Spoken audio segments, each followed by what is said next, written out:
Well, I'm Michael Salla.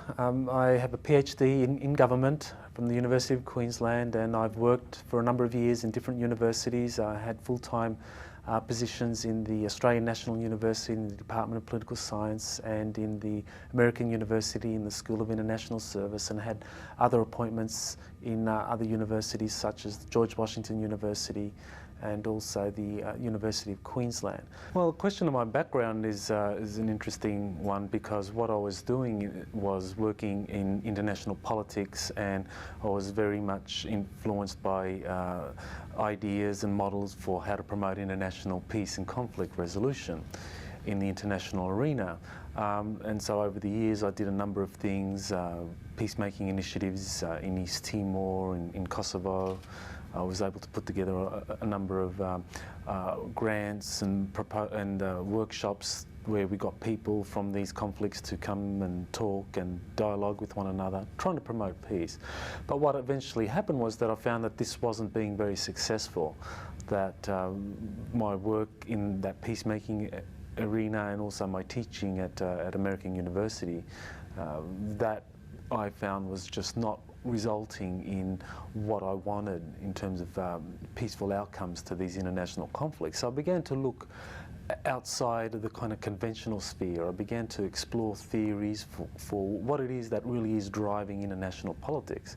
And so then I came up with this area of an undisclosed extraterrestrial presence that is kept from the general public. So that really did help me understand what was going on and what is driving international politics.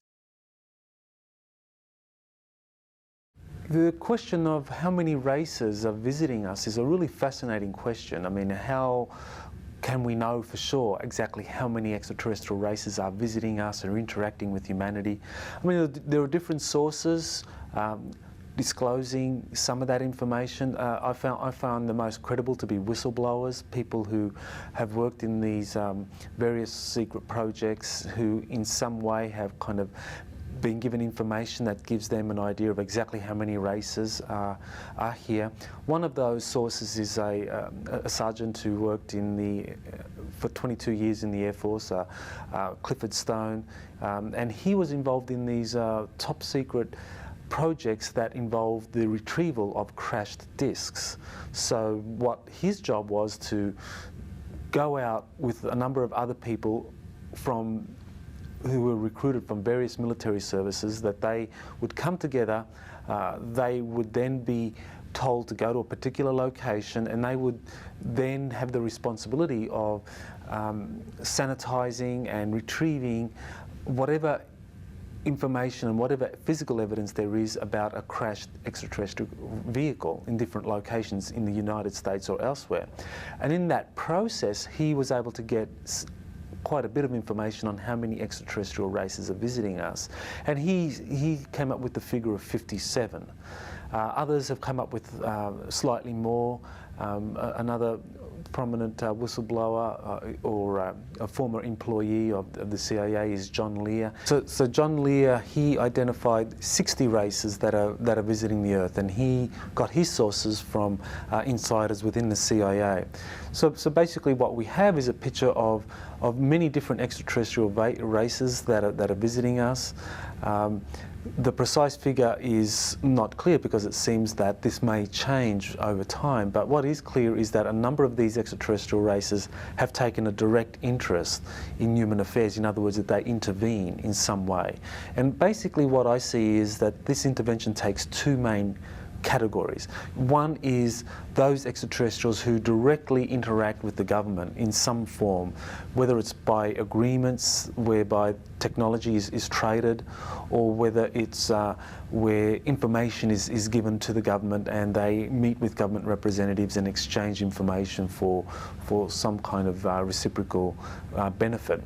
And then there's another group of extraterrestrials who basically interact with humans, civilians, And what they do is they're involved in these contactee reports, people who say that they were taken up on ships and given a lot of information, and they're possibly even taken to other worlds. So there are quite a number of contactee testimonies that exist. And so what we have is a picture of quite a range of extraterrestrial races who are directly intervening.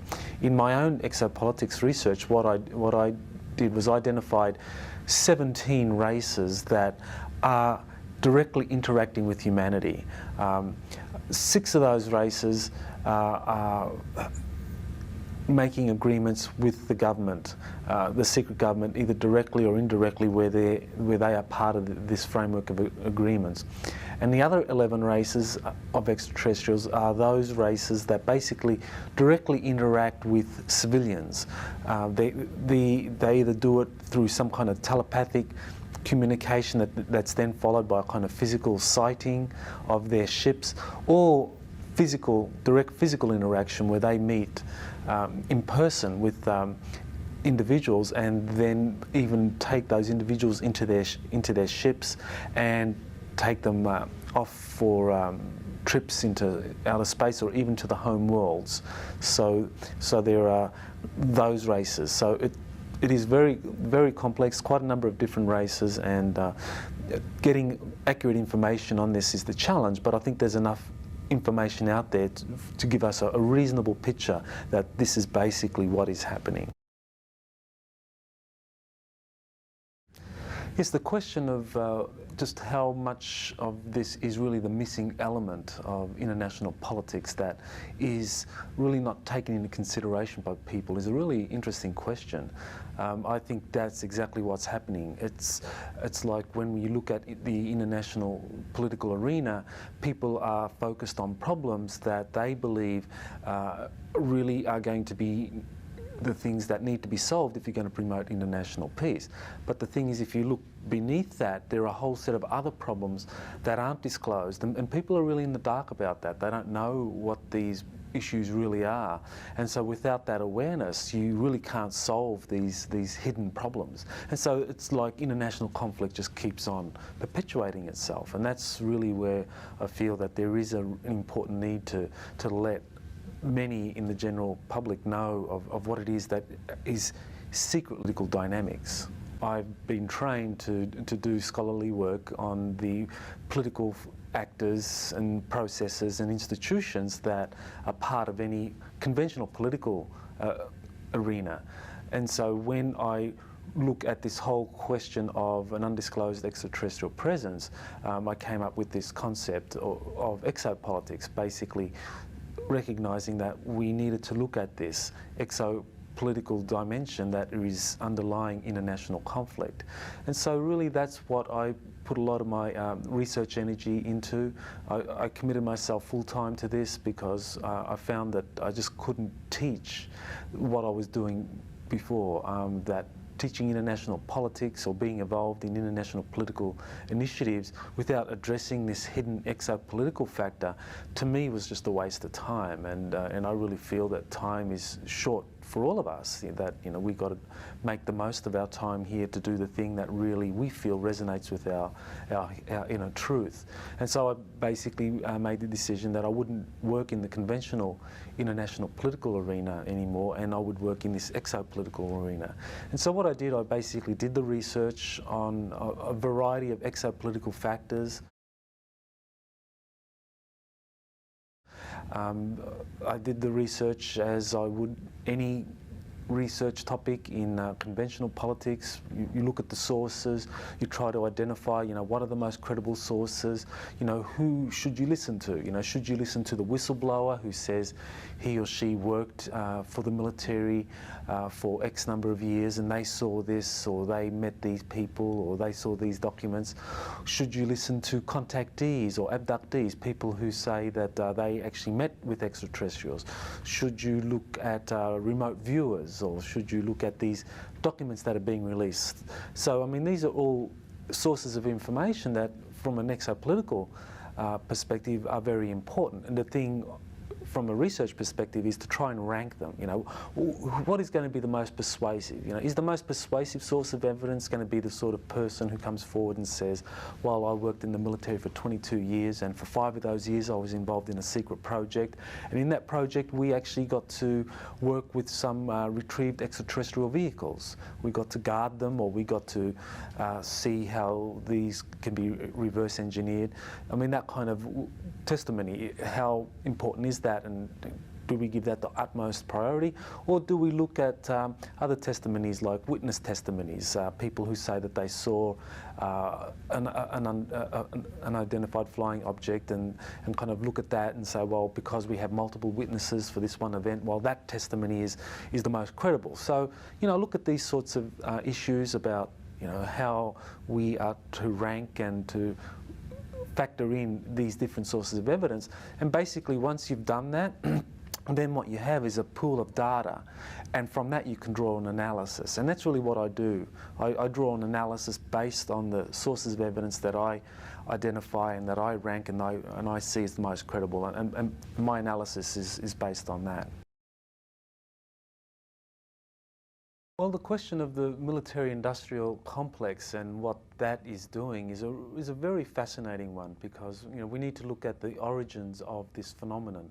I believe it began during the Second World War, and there was recognition that there were extraterrestrial vehicles that were visiting our planet, and also a recognition that these extraterrestrials were somehow involved with Nazi Germany, and that some of the advanced technologies that the Germans had were a direct result of their communications or interactions with extraterrestrials. So I think what happened at the very beginning of this phenomenon, say in the United States, was there was a recognition by those in the policy-making arena that extraterrestrials are real, they're here, they have these advanced technologies, so we need to set up an infrastructure to deal with that. And one of the questions that they had to answer immediately was, well, to what extent do we let the Congress in on this? You know, do we let the US Congress play a direct role in terms of oversight, in terms of being informed of what we're doing here, and therefore the general public plays a role because they, of course, elect congressional officials, and then it becomes part of the congressional debate in terms of, you know, what the military is doing? Or should we keep the whole thing under wraps, keep Congress out of the loop, because, you know, the national security implications of this are just so overwhelming that we need to maintain secrecy, we need to maintain a hold on this kind of information so that it doesn't get released to the wrong people and then possibly compromise the national security of the United States. So I think what they decided was that they would create an infrastructure that would be totally secret, totally black. No one within Congress would be able to intervene or exercise any kind of congressional oversight of this infrastructure. And so then what happened was that this, over the years, continued to grow. I think what we have with President Eisenhower was a complete reorganization of this secret infrastructure that was set up under the Truman administration and even earlier with Roosevelt. So that under Eisenhower, this infrastructure grew and took on a much larger corporate flavour, so that the corporations were then involved in a more direct way. And so then you did have a genuine military-industrial complex. And because it involved an extraterrestrial component, because there were extraterrestrials who were making agreements where they were exchanging technologies and information to the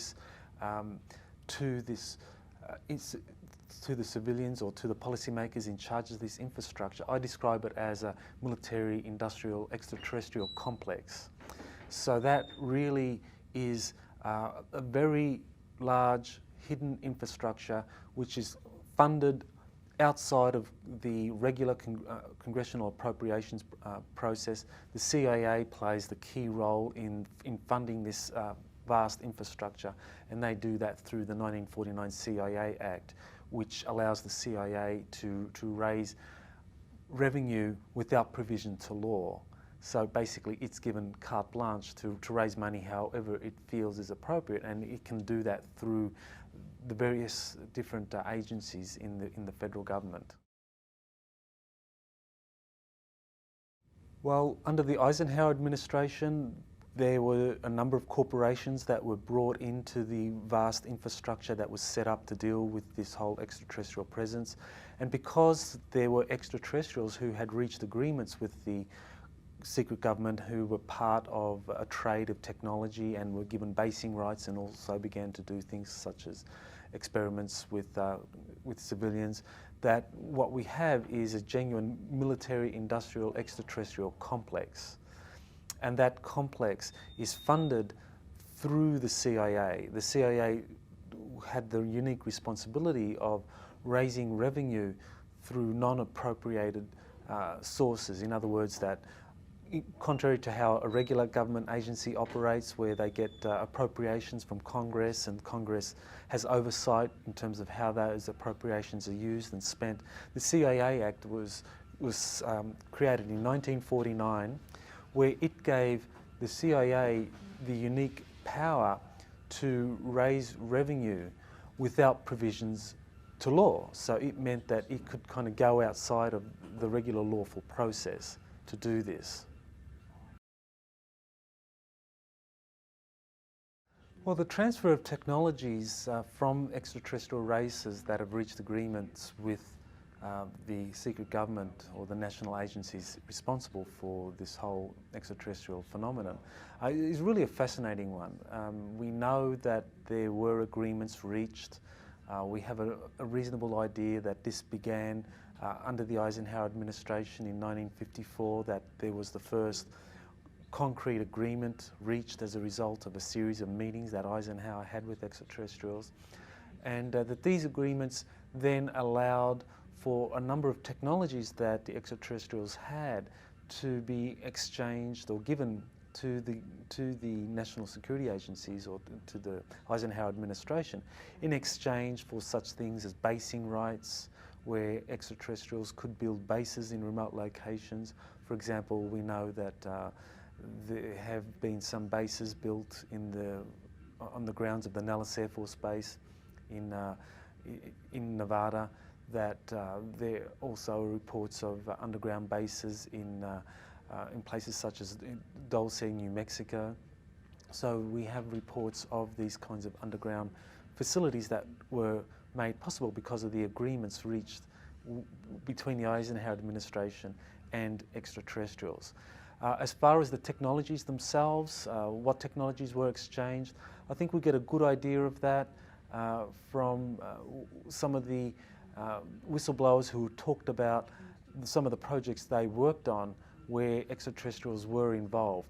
One of those whistleblowers is Charles Hall, and he talks about how the extraterrestrials actually assisted the US government in developing the know-how for atomic-powered space shuttles, or vehicles that were based on the extraterrestrial sources or flying sources of the ETs, and that these atomic-powered shuttles were capable of making short trips throughout our solar system, such as to the Moon and to Mars, in a reasonably quick time. I mean, much quicker than what we understand through conventional propulsion systems. So that kind of advanced propulsion device necessary for having vehicles travel regularly from the Earth to remote locations such as the Moon or Mars, that technology was given to the government by extraterrestrials.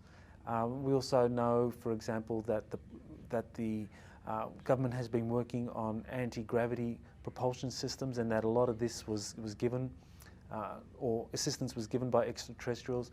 A former US Marine captain, Captain Bill Newhouse, then began to work for one of the corporations, and he describes how, when he was working for the corporations, that when they were dealing with some of the challenges in terms of advanced propulsion systems that would be necessary for kind of interplanetary flight, that an extraterrestrial would actually come into the meeting room where the engineers and the scientists were congregated discussing this problem. He would come in and would answer questions, would basically give them enough information so that the scientists could solve it for themselves. So it seemed that part of the agreements that were reached between the Eisenhower administration and the extraterrestrial races was that the extraterrestrials would supply whatever technologies and also the information or the know-how for how to utilize these technologies and even come up with some new understanding in terms of whether it's physics, atomic propulsion systems, or whatever that technological area is. So it seems that there's a lot of evidence supporting the idea that there have been extraterrestrial technologies that have been given to the government and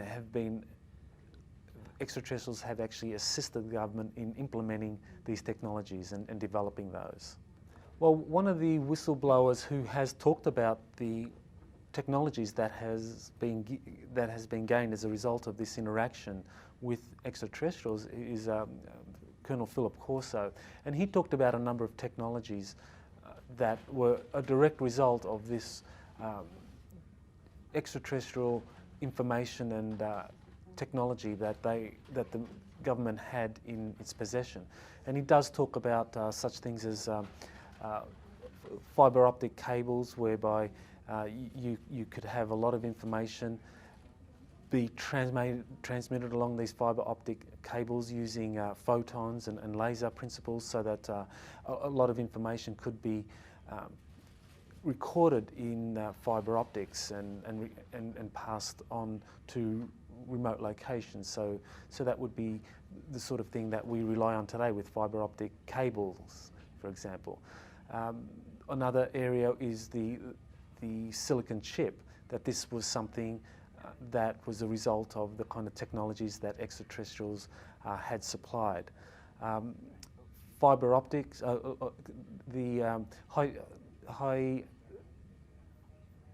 textiles that were very durable, like Kevlar, fabrics that are very strong and resistant to projectiles, that is also a result of this kind of extraterrestrial technology that was handed down to the military. And so, for example, the body armour, the Kevlar body armour that is used by the military, a lot of that owes its origins to the kind of extraterrestrial information and the technology that was handed over. Well, one of the races that is really fascinating when we're looking at this whole question of what extraterrestrial races are interacting with Earth is the reptilian race.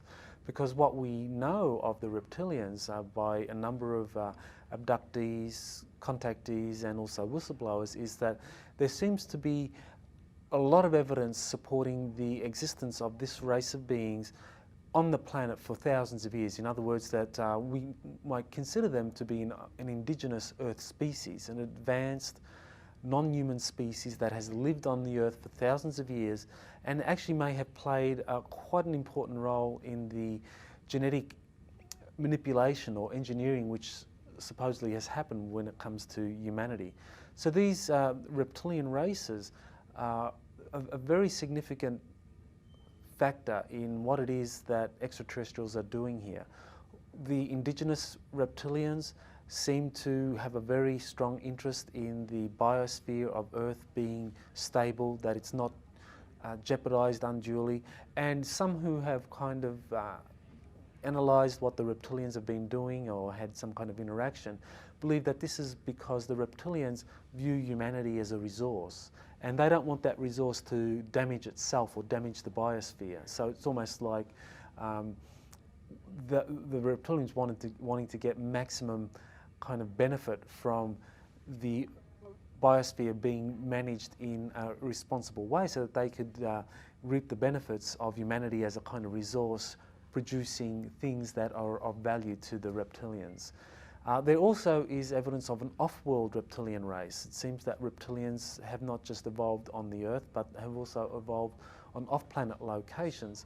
And these off-planet reptilian races appear to be much more aggressive, seem to be much more predatory, much more intent on establishing their own kind of system on the Earth, where apparently they would like to have something that we would consider to be a fascist, autocratic system that is in charge of the planet overall, for reasons that they argue is a result of the kind of lack of responsible planetary policies that have been passed by humanity, and that to remedy this you need to have some kind of fascist one world government put in place. And it seems that this off-world reptilian race is very interested in that, and this is where you get claims of a new world order being created because of this kind of external intervention.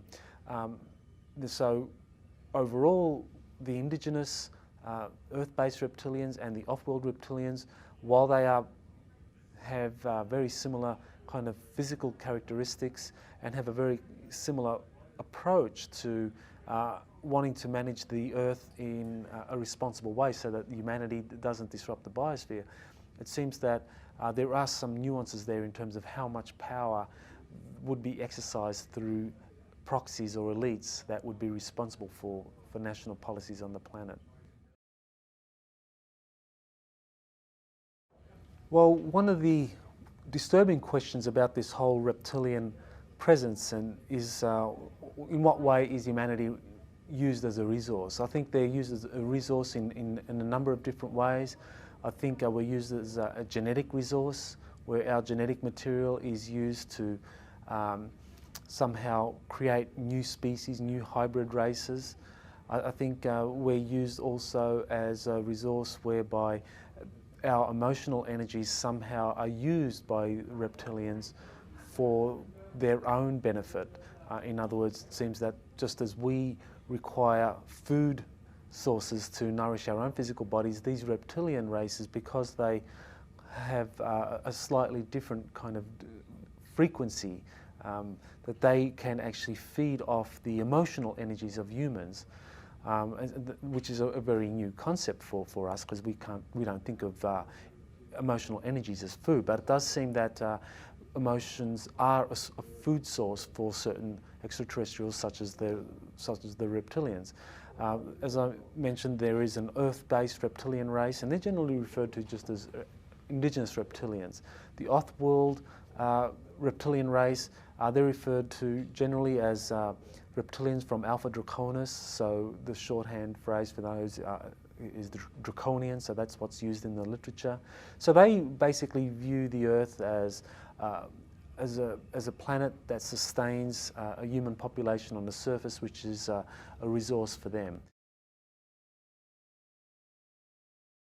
There are other extraterrestrial groups who are human-looking, such as the Pleiadians, the famous Pleiadians of Billy Meyer and others, and they are much more intent on trying to assist humanity to become free of this kind of manipulation from other races that really try to use humanity as a resource. Well, when it comes to the role of the greys, whether we're talking about the short greys, who generally are the kind of 3 to 4 foot short extraterrestrial beings that have very slender bodies with long arms and big wraparound black eyes, or whether we're talking about tall greys that are anywhere between 6 to 8 foot tall, who are very humanoid in appearance, but typically are hairless, and they have a kind of either a very white complexion or a grey pasty complexion. So when we're talking about greys, we see that there's a relationship between these two different greys, and generally in the field, people refer to the short greys and to the tall greys to differentiate between these two groups. It seems that the short greys are almost like a drone, or like they are kind of like a worker race. They seem to operate in a way that indicates that they are under orders from other extraterrestrial races. And so these short greys are the ones that are most involved in the abductions. They are the ones that play a leading role in examining or conducting experiments on abducted civilians, and in also playing a lead role in the creation of a hybrid species. That these short greys are the ones that are carrying out a series of genetic experiments using civilians that is designed to create a hybrid race that is going to combine the superior intellectual energies of the greys with the kind of more powerful, nuanced, emotional energies of humans. And it seems that what the short greys are wanting to do is to create a hybrid human race that is super intelligent by our standards, with also a very wide emotional range, but not violent. It seems that they understand that the creation of a very intellectually advanced hybrid race, if that race has this disposition to violence that humans have, that it would very quickly destroy itself and be a menace. So it seems that this is part of what the Greys are doing, that they're doing a lot of research in examining human emotions, because it seems that they want to create this hybrid race which has a wide emotional range but doesn't have the violent emotions accompanying that.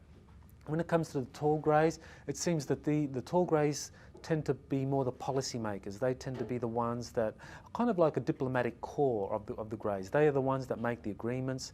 Like we know, for example, when the Eisenhower administration met with representatives of the grey extraterrestrial races, they met with tall greys. It was these tall greys who met with the military officials that implemented agreements. But it's the short greys that actually carry those agreements out. So what we have is a division of labour between the greys, the tall and the short. Well, the question of insectoid species, there are a number of other species that do come up in the literature. One of those that comes up regularly is the praying mantis species, and they are supposedly around the 7 foot, 8 foot tall, who look like a praying mantis. Now this race is often seen to be accompanying the short greys, so they seem to be a race that is also in one of these kind of policy-making positions. They are the ones that supervise the greys when they're doing their genetic experiments.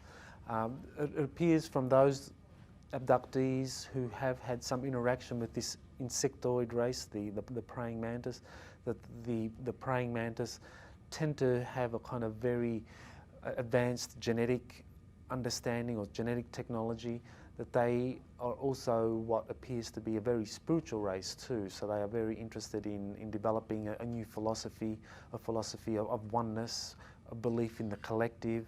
So kind of collective ideals where individuals subsume their own individual wants and propensities to the needs of the collective. So it seems that this is what the praying mantis and the insectoid races more generally are trying to encourage, a kind of a collective ethic whereby individuals subsume their own individual kind of drives and concerns for the good of the greater whole. So that seems to be something that the insectoid species promote, which is very different to the human species such as the Pleiadians or other races like the Andromedans, who have a much more individualistic ethic.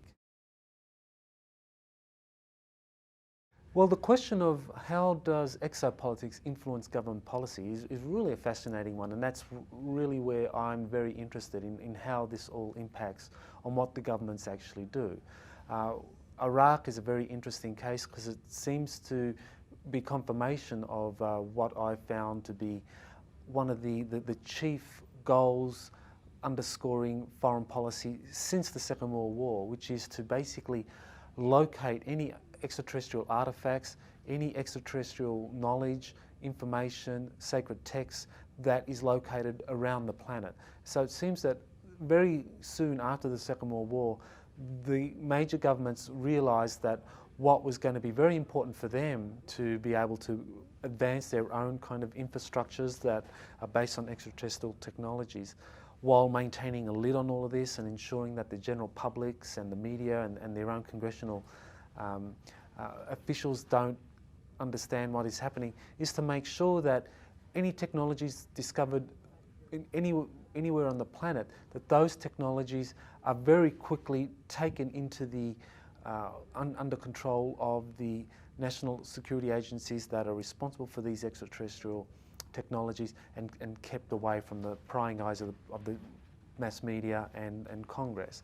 And so when we get to a place like Iraq, what we have is a lot of evidence that what motivated the US intervention was not indeed a search for weapons of mass destruction, which is what the Bush administration claimed to be in existence, but instead a search for exotic technologies, extraterrestrial artifacts that would somehow be a threat to the national security agencies that have been monopolizing information on extraterrestrial artifacts and technologies since the Second World War. I think what happened really was that the regime of Saddam Hussein came into contact with some of this information, that they found out that some of the ancient sites that date from the Sumerian era, where it's well known that extraterrestrials did interact very heavily with the Sumerians over 6,000 years ago, that those ancient sites did have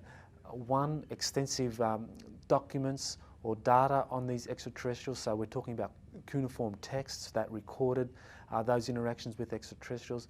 We're talking about cuneiform texts that had knowledge or descriptions of the technologies that these extraterrestrials used.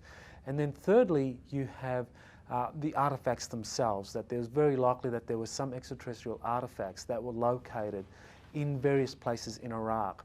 And as for what those technologies were, it's very possible that they may have included something such as the mythical Stargate, that kind of popular idea of a kind of interdimensional traveling device where individuals could move through one point in time and space to another point through a wormhole, that this was made possible by a kind of Stargate technology.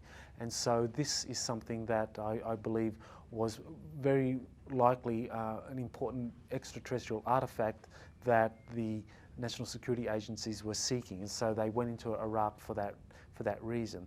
And what I think helps kind of give legitimacy to this kind of explanation is a recent study that was commissioned by the US Air Force. It was called the Teleportation Physics Study, and that study just came out a month ago. It was released for the general public, and it basically verified that teleportation is a real phenomenon.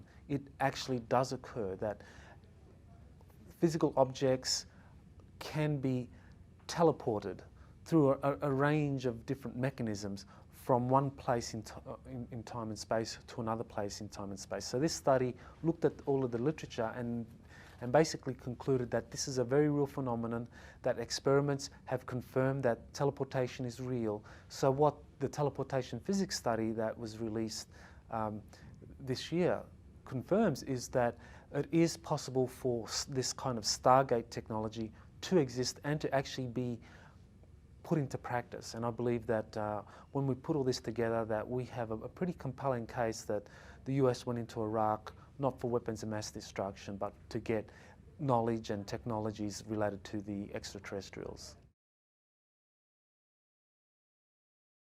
We can say that, first of all, the Baghdad Museum was sacked pretty early on after the intervention. The US played a role in having whatever information that was taken out of the Baghdad Museum looked at and examined, and I believe a lot of the cuneiform texts weren't returned.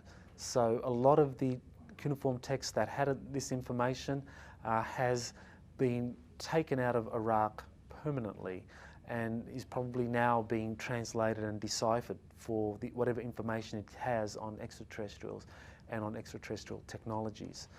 There are also locations in Iraq which continue to be under the control of the US military occupation forces. For example, ancient Babylon, where it's rumored that there was a Stargate located in ancient Babylon, that under King Nebuchadnezzar, that Babylon was where this Stargate was finally relocated and hidden, that is under the control of the US military forces, and that this is closed off. No one can go into that area. It's basically a military base. So this is an ancient city, Babylon.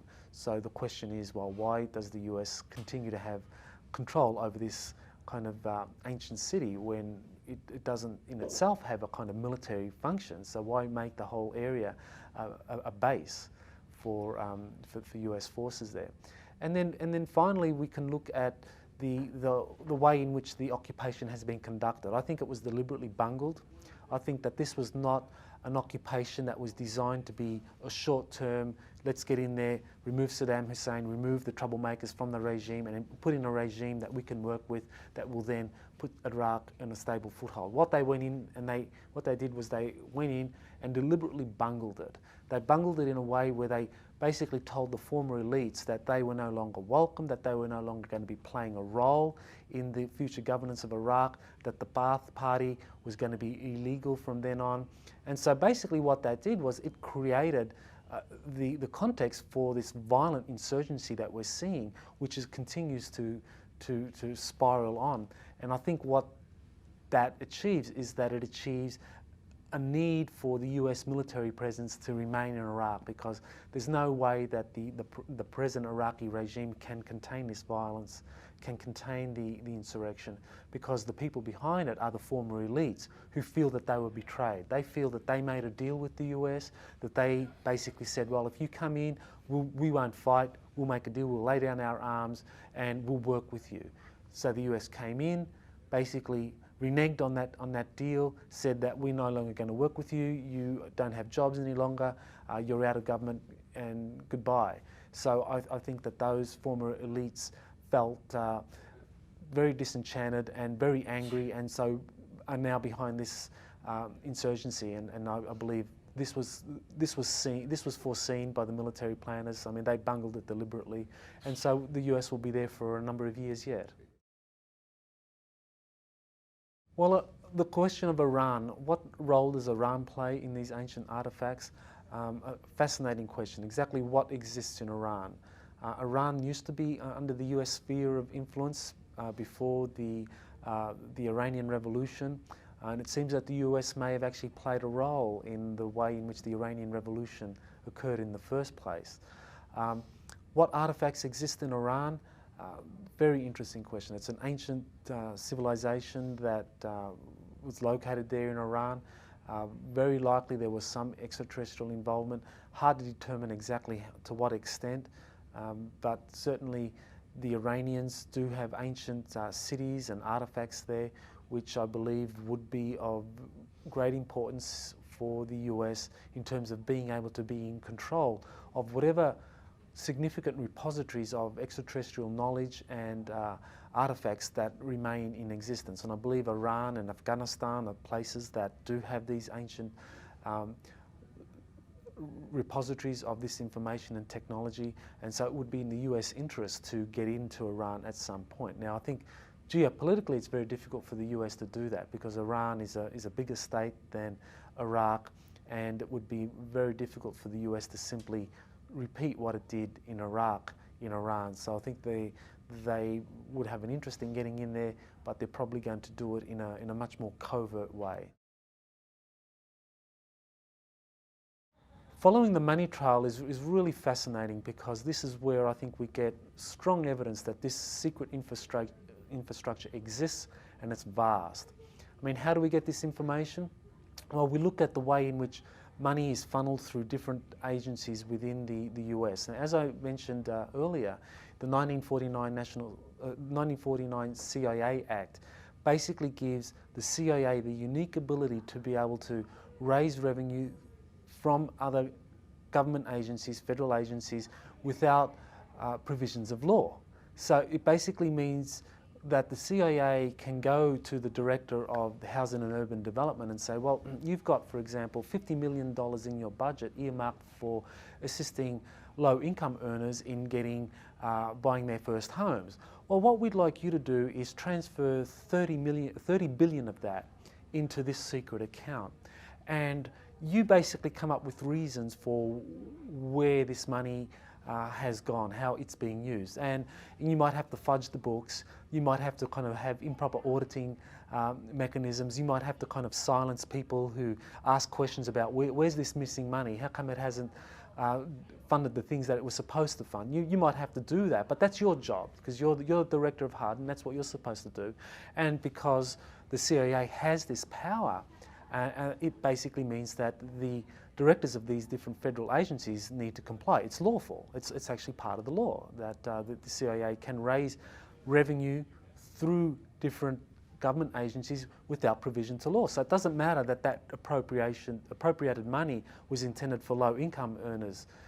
It now is going to be used to feed the black budgets that the government, that the CIA is funding. So the black projects that the CIA directly funds is what it's going to use all this money for, all this revenue for. So when we look at how does this money come, it comes through different government agencies such as HUD, Veteran Affairs, Indian Affairs, and so forth. Various agencies who have chronic problems in terms of accounting for all of the funds that are in use through that agency. We have whistleblowers who have come forward to talk about how those agencies have had funds funneled out. One of the most prominent whistleblowers is a former Assistant Secretary of Housing and Urban Development, Catherine Austin Fitz, who talks about how there was this vast sum of money that was missing in HUD, and when she tried to account for it, she found very quickly that senior officials in HUD were not at all pleased with that effort, and that eventually, as she got closer to accounting for where this missing money was going, she was eventually dismissed. And subsequently, she worked for the Clinton administration to try to come up with more transparent accounting of the HUD funds, and again had the same problem. At a certain point, her company was then made subject to litigation and was forced into bankruptcy, and basically whatever it was that she found in terms of where this money was going, it was something that she was not going to be able to make public. Her company was very quickly driven to the wall and she was discredited. And so what we see is a pattern whereby whistleblowers who do have an idea of where this missing money is going themselves become subject of very intense campaigns to silence them and discredit them and basically ensure that this information doesn't come out. So when you put all this together, I think that the main kind of insight we can draw from all of this is that vast sums of money are being siphoned through these different agencies into the coffers of the CIA, which then forwards this money on to the DOD, and this money is funneled through the DOD and goes into the black projects which the DOD has direct oversight over. So the CIA is kind of like the bag man. It collects the money, it goes to the Department of Defense that actually administers how this money is going to be spent on different black projects. So the size, how much are we talking about? I think the best indication for just how much we're talking about here are the auditing irregularities that the Inspector General of the Department of Defense has himself identified. He identified in 3 years, it was 1998, 1999, and the year 2000. In those 3 years, they identified on average $1.7 trillion could not be accounted for in the Department of Defense budget. In other words, this was money that was being moved around in ways that could not be accounted for. And I think what that indicates is the true size of the black budget.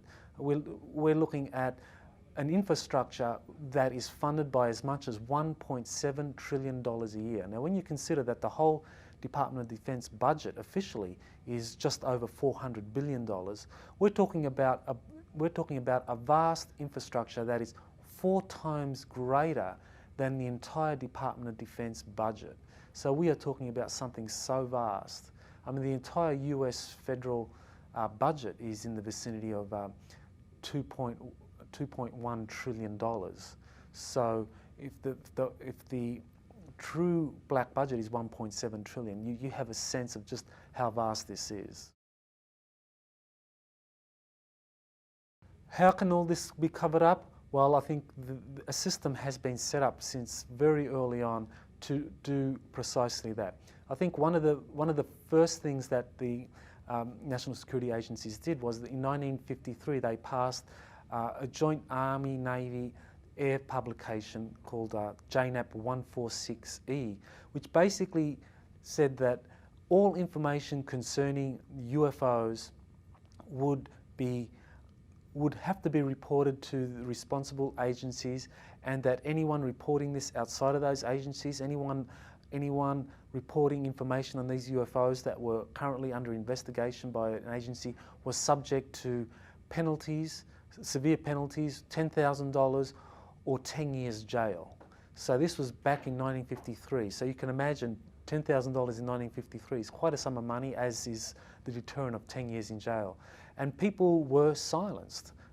Those that were investigating the UFO phenomenon, investigating the government conspiracy to keep all this quiet, regularly found that when they began to question servicemen or people who had any information on UFOs, that these people would clam up, because they would say, well, because of JNEP 146, that they've got to keep quiet because they don't want to be put away for 10 years in Fort Leavenworth or kind of subjected to these funds. People are regularly intimidated. The whistleblowers that I have spoken to or communicated with all discuss different ways in which they have been silenced, where, for example, they're visited by teams of agents, military intelligence agents, and simply told to be quiet. That if they don't get quiet, that if they're not quiet, that they'll be harmed. That if they themselves don't have any fear of being harmed, for example, they're retired, then their families will be harmed. That the careers of their sons or their children will be harmed. So, I think that this is how they silence the whistleblowers. As far as the mass media is concerned, I think that there's been enough research done on identifying exactly how it is that the mass media is kept away from this whole phenomenon, where in collaboration with the owners of the media conglomerates, senior editors, that any enterprising journalist or who wants to discuss UFOs or anything concerning the cover-up or how the money is raised to fund these projects, enterprising journalists would find themselves out on a limb. For example, there's one journalist, a former journalist for the San Jose Mercury, Gary Webb, who in 1996 published a series of exposés on the CIA and the drug connection and how that money was being raised by the CIA.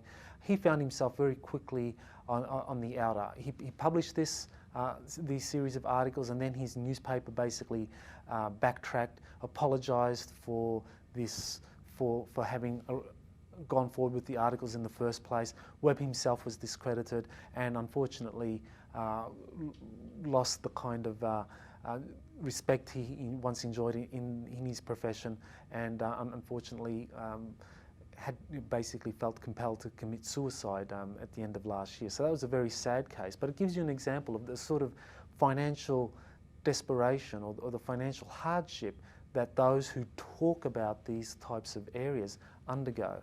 So through a combination of all of these different mechanisms, whether it's physical intimidation, whether it's direct threats to family, whether it's harassment, whether it's financial hardship that is experienced by these individuals, the silence is kept, and so this vast infrastructure is kept away from the general public.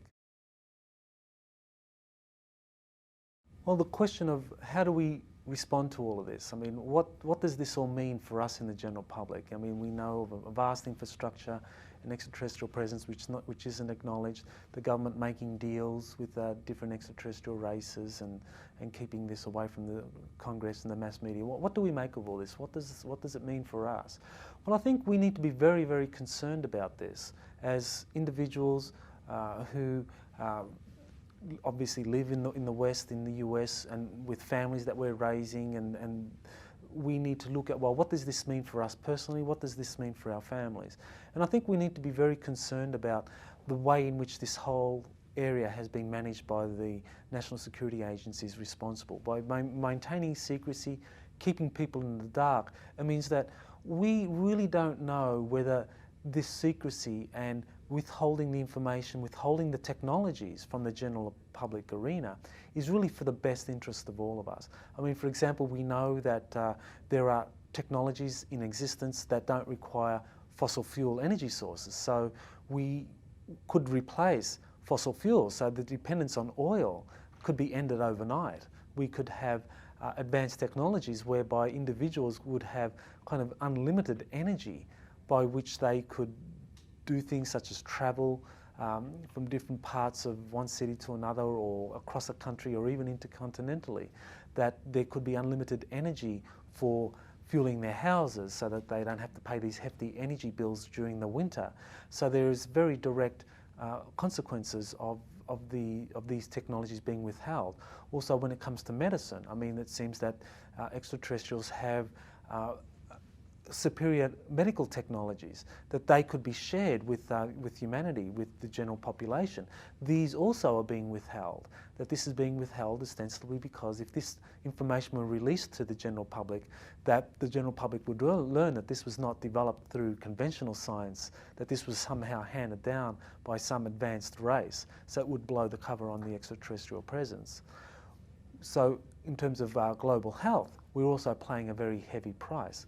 We're also paying a very heavy price in terms of the economy, in terms of a vast infrastructure that has been set up and is secretly being funded through not regular appropriation channels. So it means that these stories and the evidence we hear of the CIA being involved in drug running and organised crime, money laundering, and also taking legitimate appropriated funds from some agencies to use for the black projects, that this is happening on a vast scale. So that means that the taxes that you and other citizens and I pay, that basically this is not used for the things that we think it's being used for. It's being used for funding projects that we're not told anything about, and also it means that we pay a higher cost of living, that we have a higher cost of living for everyday items, and that's because a lot of the revenue that comes through the taxation of and the companies that provide for these services and these products, a lot of that revenue is siphoned off into the black project. So we pay a very heavy financial cost. And then there's finally the political cost. That is, you have governments that are forming agreements with extraterrestrials who are very advanced, mentally advanced races, who I believe have infiltrated these national security agencies. In other words, that officials in these agencies no longer represent the best interests of humanity, but are now representing the interests of a particular extraterrestrial race that they have been compromised by. So we pay a heavy price if we don't make this open, if we don't bring in transparency and accountability into this whole process. It means that we don't know whether or not those that are behind the policies are actually implementing these policies for the best interest of humanity, which is what they claim, or for the best interest of a particular extraterrestrial race that may in fact be wanting to utilize humanity as a resource in a much more overt and much more aggressive way than has happened recently. So I think we need to be very concerned about what this all means for us. In terms of myself personally, yes, I paid a price. I mean, I gave up a career in academia that had all of the benefits that any academic has in terms of a position, a salary, a career, kind of respect from those around one, to pursuing an area where I'm kind of shunned by my peers, where the finances aren't there to kind of maintain the lifestyle that I was used to before, where members of family or my network of friends are very puzzled about why I'm doing this kind of research that is so out of left field. So yes, personally I pay a price, but I think the price I have paid kind of gives me an ability to be able to risk the kind of intimidation or pressure that others succumb to, because I've already paid the kind of the economic price for all of this. And so that can't be used against me. But certainly, yes, there's been a personal price that I've paid, but I think it's worth it, because ultimately we're talking about a world that I live in and the world that will be bequeathed to my children and to all our children. Is disclosure occurring now? I think that there are signs that it is happening, that there's an acclimation process that is underway. I think the very fact that I'm able to talk to you about this is a sign that there are those within the national security agencies that want this kind of information to be disclosed. They want it to be done in a way that can be easily discredited or denied by them. So people like myself kind of fit that bill quite well, because I don't have a present position, an academic position at all. I don't. So they could be. They could very easily say, well, all this is just kind of made up or somehow contrived by my own need to create a new research field for my own kind of selfish benefit, my own selfish benefits. So that's something that could easily be claimed by them. But at the same time, I get the information out. People go to my website, they read the information, they buy the books, they listen to the lectures, so they're getting the information. So I think the government is very happy to kind of do this balancing act where they allow the information to come out, but it comes out in a way where those releasing the information can be very easily kind of discredited or denied. You have whistleblowers like Charles Hall coming forward, who have had significant interaction with the extraterrestrials while serving with the military. So the very fact that he can come forward and release this testimony, I think, is also a sign that acclamation is happening.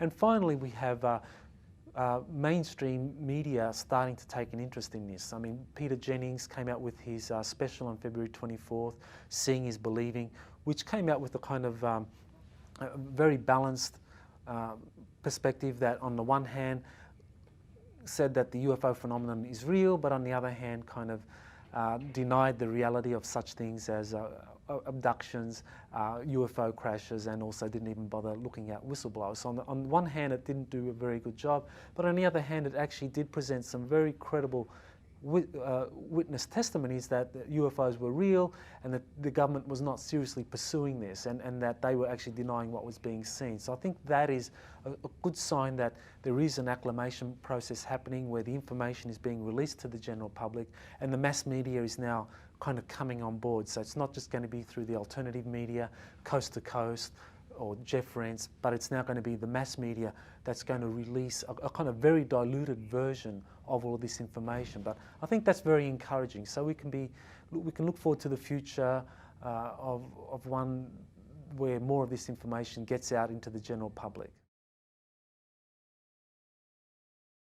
Well, in terms of my own research and who has helped me the most, I think it's really the whistleblowers who have helped me the most, because I think that they are very credible witnesses. I mean, they saw things during their military services, whether it was actual crash discs, the retrievals that people such as Clifford Stone saw during that 22-year service, or whether it was secret government documents such as the assessment that Sergeant Major Bob Dean referred to when he was the supreme headquarters of the Allied powers in Europe back in 1964, whether it was that document, or whether it's, say, whistleblowers such as Charles Hall, who have talked about their experiences with extraterrestrials where senior military officials accompanied them.